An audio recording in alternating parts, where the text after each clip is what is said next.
പ്രിയൻ, ഈ ഇറാൻ അകത്ത് കയറി ഇറാനെ തകർത്ത ഇസ്രായേലിൻ്റെ തന്ത്രം അതാണിപ്പോൾ ലോകം മുഴുവൻ ചർച്ച ചെയ്യുന്നത്. അത് വളരെ ഗംഭീരമായിട്ടുള്ള ഒരു ആക്രമണമാണ് മൊസാദ് നടത്തിയിരിക്കുന്നത് എന്നുള്ളതാണ്. അതായത് ഇറാൻ നമ്മുടെ ശത്രുരാജ്യത്തിലേക്ക് കടന്നു കയറി ആക്രമിക്കാമല്ലോ, പക്ഷെ അതല്ല ചെയ്തത്.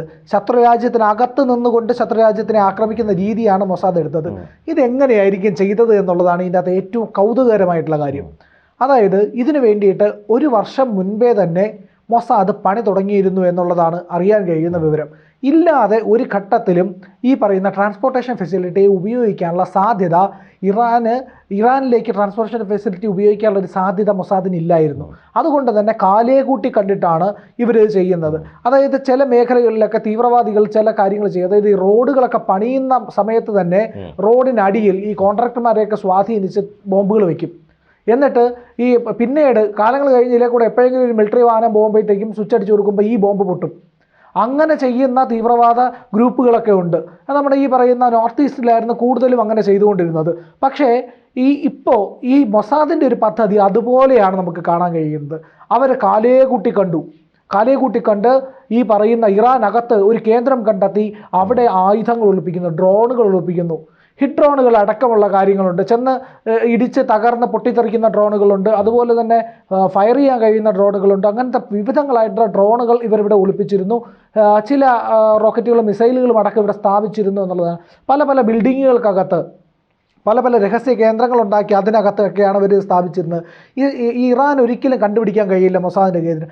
ഇതിനായിട്ടുള്ള ഇറാനികളെ തന്നെ റിക്രൂട്ട് ചെയ്തിരുന്നു എന്നുള്ളതാണ് ഇതിൽ ലഭിക്കുന്ന ഏറ്റവും വലിയ വിവരം. കാരണം ഏതെങ്കിലും ഒരു ഇസ്രായേൽ പൗരനോ ഇസ്രായേലിയോ ഒക്കെ എത്തിക്കഴിഞ്ഞാൽ ഒരു പക്ഷേ പിടിക്കപ്പെട്ടേക്കാം. ഇവരെ നയിക്കാനും കോർഡിനേറ്റ് ചെയ്യാനും ഒക്കെ മൊസാദിൻ്റെ ആൾക്കാരുണ്ടായിരുന്നിരിക്കാം. പക്ഷേ കൃത്യമായി വരുന്ന വിവരം എന്ന് പറഞ്ഞു കഴിഞ്ഞാൽ ഇറാൻ പൗരന്മാരെ ഉപയോഗിച്ചുകൊണ്ട് തന്നെയാണ് ഇസ്രായേലിൻ്റെ പ്രവർത്തനം, മൊസാദിൻ്റെ പ്രവർത്തനം നടന്നത് എന്നുള്ളതാണ്. അവരെ ഉപയോഗിച്ചുകൊണ്ട് ഇറാൻ അകത്തൊരു വലിയ പദ്ധതി തയ്യാറാക്കും. നമുക്കറിയാലോ ട്രോജൻ വാറിനെ പറ്റിയിട്ട്. ഒരു കുതിരയുടെ രൂപമുണ്ടാക്കി ഉപേക്ഷിച്ചിട്ട് ട്രോയ് നഗരത്തിലേക്ക് കടന്നു കയറി ആക്രമണം നടത്തിയ ട്രോജൻ വാർ. അവർ ഈ ട്രോജൻ അവിടെ ഒരു ഉപേക്ഷിച്ചിട്ട് പോയ കുതിരയാണ് ഇവിടെ എടുത്തുകൊണ്ട് വെച്ചു. അതിനകത്ത് സൈനികരുണ്ടായിരുന്നു. ഇവർ രാത്രി ഇറങ്ങി വന്നു ഈ പറയുന്ന ട്രോയ് നഗരത്തിലുണ്ടായിരുന്നവരെ മുഴുവൻ കൊന്നു. അതേ പദ്ധതി തൊട്ട് മുമ്പ് നമുക്കറിയാമല്ലോ യുക്രൈൻ എന്താ ചെയ്തത്? ഓപ്പറേഷൻ സ്പൈഡർ വെബ് എന്ന് പറയുന്ന ഒരു ആക്രമണ പദ്ധതി നടപ്പിലാക്കി. മാസങ്ങൾക്ക് മുമ്പേ തന്നെ ഈ ചരക്ക് ഗതാഗതത്തിൽ ഉപയോഗിക്കുന്ന കണ്ടെയ്നറുകൾക്കകത്ത് ഡ്രോണുകൾ ഒളിപ്പിച്ച് കൊണ്ടുപോയി, മിസൈലുകൾ ഒളിപ്പിച്ച് കൊണ്ടുപോയി ഈ റഷ്യക്കകത്ത് ചെന്ന് ആക്രമണം നടത്തി. അതിഭീകരമായ ആക്രമണമാണ് നടത്തിയത്. പക്ഷേ ഇവിടെ എന്ന് പറഞ്ഞു കഴിഞ്ഞാൽ വർഷങ്ങളായിട്ട് ഇറാന് എങ്ങനെ പണി കൊടുക്കണമെന്നുള്ള ഇസ്രായേലിന് കൃത്യമായിട്ട് അറിയാം. അതുകൊണ്ട് തന്നെയാണ് ഇറാൻ അകത്ത് കയറി ഒളിച്ചിരിക്കുന്ന രീതിയിലുള്ള സംവിധാനങ്ങളെല്ലാം ഉണ്ടാക്കി.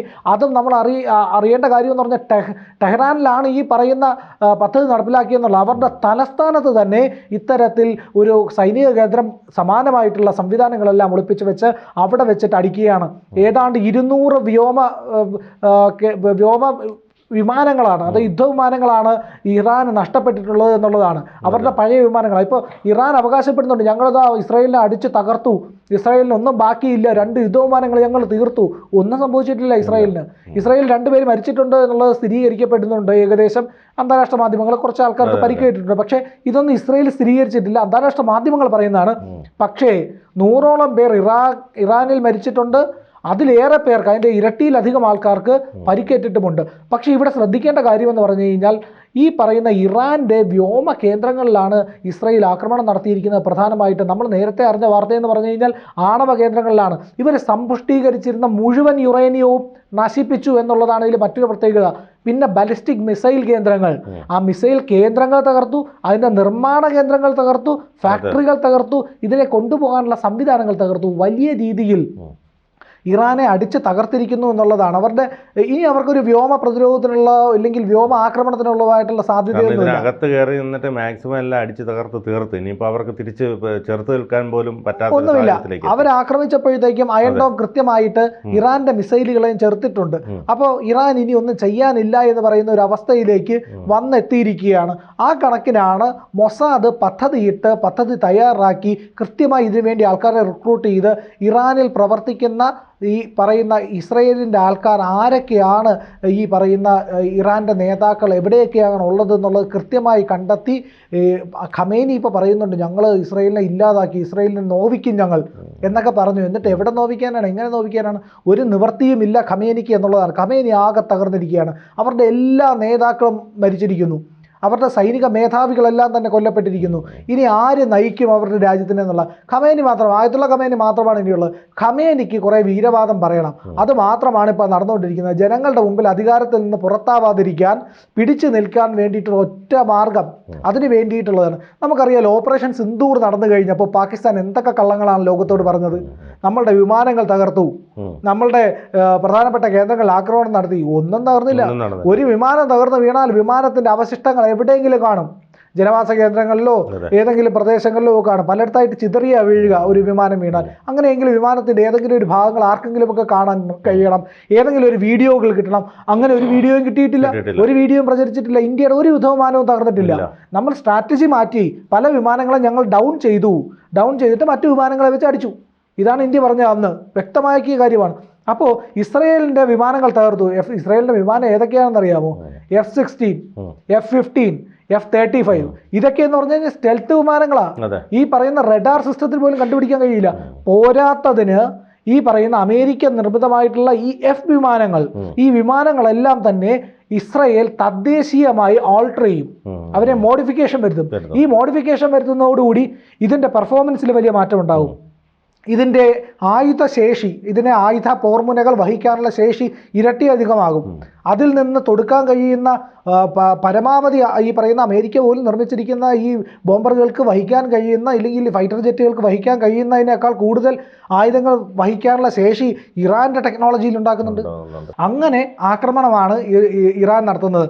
ഈ F-35 എന്ന് പറയുന്ന വിമാനത്തിന് ഈ റഡാറുകളെ കബളിപ്പിക്കാനുള്ള ശേഷിയുണ്ട്. അങ്ങനെ പല രീതിയിലും ഈ ഇറാൻ്റെ ടെക്നോളജിയേക്കാൾ അഡ്വാൻസ്ഡ് ആയിട്ടുള്ള ടെക്നോളജിയിലാണ് ഇസ്രയേൽ നിൽക്കുന്നത്. ഇറാൻ്റെ കയ്യിലിരിക്കുന്നതെന്ന് പറഞ്ഞാൽ ജാംബവാൻ്റെ കാലത്തുള്ള വിമാനങ്ങളാണ് പലതും. അവരുടെ കയ്യിലുള്ള വ്യോമ പ്രതിരോധ സംവിധാനം S-300 ആണ്. ഇന്ത്യയുടെ കയ്യിലുള്ള S-400 ആണ്. അവരുടെ കയ്യിൽ S-300 ഉള്ളൂ. ആ 300 വെച്ചിട്ട് പ്രതിരോധിക്കാനൊന്നും കഴിയില്ല. അവർ ഈ ഉള്ള സാധനങ്ങളൊക്കെ വെച്ചാണ് റഷ്യയാണ് സഹായിച്ചുകൊണ്ടിരുന്നത് കുറച്ചൊക്കെ. ഇനി റഷ്യയും സഹായിക്കുമെന്ന് തോന്നുന്നില്ല. കാരണം അവരുടെ സാമ്പത്തികമായിട്ടും ഈ പറയുന്ന സൈനികപരമായിട്ടും ഒക്കെ തകർന്നിരിക്കുകയാണ്. വിലക്കയറ്റം കൊണ്ടൊക്കെ പൊറുതിമുട്ടുന്ന രാജ്യമാണ്. ഈ പറയുന്ന ജനങ്ങൾ തന്നെ അവിടെ പ്രക്ഷോഭത്തില്ല.